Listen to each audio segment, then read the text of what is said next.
Біз кезекке сағат таңғы 9-да түсеміз. Біз кезекке 3 оператор түсеміз. Оператор кеңесші, оператор қадағалаушы и бір кассир. Біз күнделікті операторлардың жұмысы ол көліктердің номерларын түзету, қолданушылардың сұрақтарына жауап беру.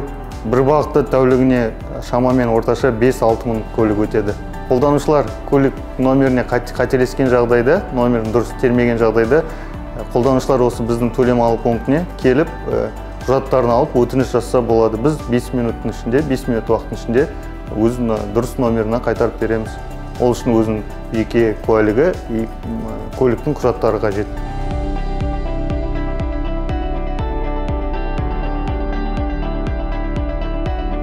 Бізде 8 жолақ жұмыс жасайды, оның ішінде 3 жолақ алдын ала төлеммен абоненттерге арналған.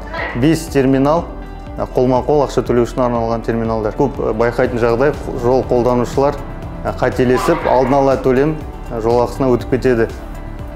Жол белгілері алдын ала төлемге бәрі көрсетілген, жол жасыл түске боялған.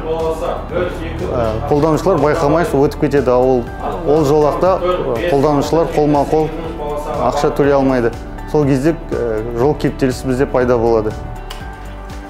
Құрметті жолаушылар, 1-ші, 2-ші, 3-ші жолақ тек алдын ала төлем арқылы жұмыс істейді. Қолма-қол төлем жасау үшін 4-ші, 5-ші, 6-ші жолаққа өтіңіздер. Жол қолданушыларға беретін кеңесіміз ол жол жылдамдығын сақтап, терминалға келген жағдайда жолаққа ара қашықтық сақтап, алдын ала төлем жасап жүру. Көліктердің номерін таза сақтау.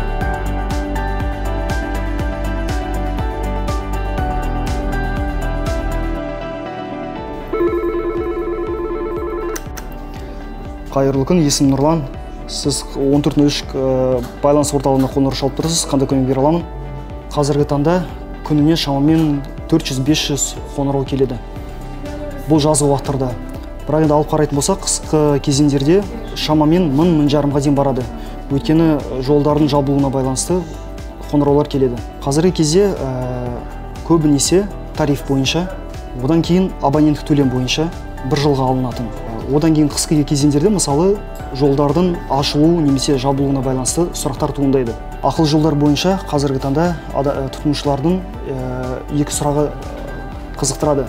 Біріншісі, тұтынушылардың номері мен ГРНЗ номерін қателесіп кеткен жағдайда ол кезде тұтынушылар өтініш жазу арқылы өздерінен электронды поштаға өтініш жібереді. Сол орайда біз тұтынушыларға ақшасын қайтарып береміз. Екінші жағдайда тұтынушылардың көліктері сатылған жағдайда ол кезде өтініш қағазы бойынша біз ескі көлігінен жаңа көлігіне ақша аударымын жасай аламыз. Оның нәтижесін береміз. Қазавтожолдың ресми сайттары бар. Ол cash.kz деген және kastol.kz деген сайттар бар. Ол жерден мысалы cash.kz-тен бүкіл приказдар болсын, бүкіл тарифтер болсын, сол жерден тұтынушылардың бәрі ақпарат алады. Және де kastol.kz деген сайттан адамда тұтынушылар белгілі бір көліктері бойынша детализация немесе ақпараттардың барлығын сол сайттан kastol.kz деген сайттан ала алады.